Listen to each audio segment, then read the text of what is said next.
Okay guys, in this episode, Chili's going to talk about unorthodox shooting positions. Check it out. This is Chili Palmer with Viking Tactics. We're here at Core Shooting Solution in Baker, Florida. We're going to talk about alternate shooting positions out in the field. Sometimes when you're out in the field, whether it be downrange or actually in a hunting situation, you may not be able to get in that perfect prone position based off the terrain you're in. With that, you have to understand some of the different alternative shooting positions that you could utilize to take a quick, accurate shot downrange to engage either the threat or, of course, if you're in a hunting environment, to where you can actually engage and get that trophy buck. What we're going to do is talk about a couple different positions over here, and going to have my son, Michael Palmer, go ahead and demonstrate these positions for us. We're going to go over the rice paddy prone as well as a stretch kneeling.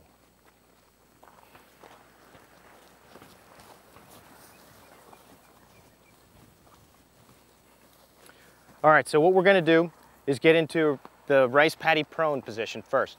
And with this tall grass, getting in a prone position, we can't get a great position and actually see our target because of all the foliage. So we're going to get down into that rice paddy prone position. You can see he doesn't have bone contact with his elbows. He has the triceps in on the knees, inside and pushing out to give himself stability. He has his sling tight as well to give him even more stability.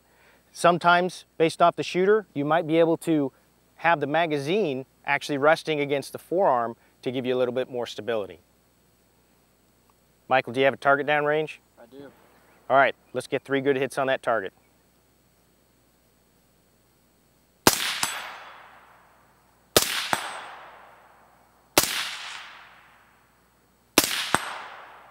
All right, come on, stand up.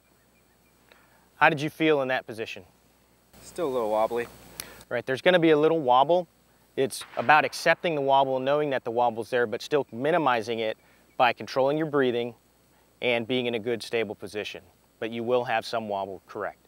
So what we're going to do now is we're going to do the stretch kneeling position. What I want you to do is get in a good stretch kneeling position. So with that, the big thing too, you can see his rear foot is flat on the ground, because if it's up on the toe, just like in a prone position, you're going to get a little bit more wobble created when you're trying to shoot. Here he's got his elbow off his knee again, his tricep resting on the knee. Again, if we could have the magazine well on the forearm based off the shooter, that will give you more stability and, of course, a tight sling. Are you ready to engage? Yep. All right, 3 rounds.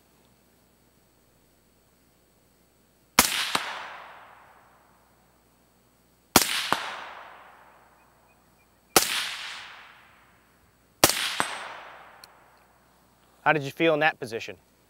I prefer that one. I really do. Do you have minimal wobble with that one versus the rice paddy prone? Yes. Yeah. All right, the big thing is knowing and trying the different positions to know what works for you.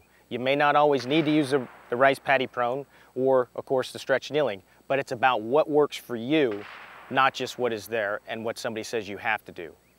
All right, what I want you to do real quick, I'm going to give you shooter ready up, and I want you to engage 3 good hits on the rice paddy prone, and then go to the kneeling.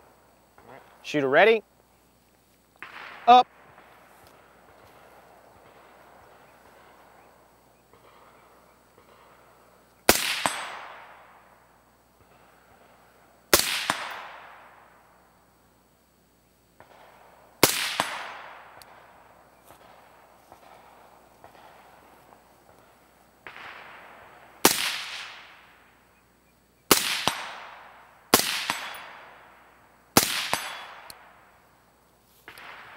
How did you feel in that? Do you think you could accurately do that? Oh yeah. All right, so just trying out positions, knowing what works for you. This is Chili Palmer with my son Michael. Viking Tactics, stay in the fight. Hey guys, I'm Nate Stokes from Advantage Group, and I'm going to talk to you today about picking a training class and how to vet your training instructors. You know, there are more people doing tactical training in this country than at any point in its history. That's a good thing and a bad thing. There's more people doing great tactical training in this country than any point in its history, but there's also a lot of pretenders out there. There's a couple things that I look for when I start looking at training instructors and classes that I'm interested in taking. First and foremost is the presence of the instructor. Is this instructor somebody that is well known in the community, has a good number of views on different websites, and is a known commodity?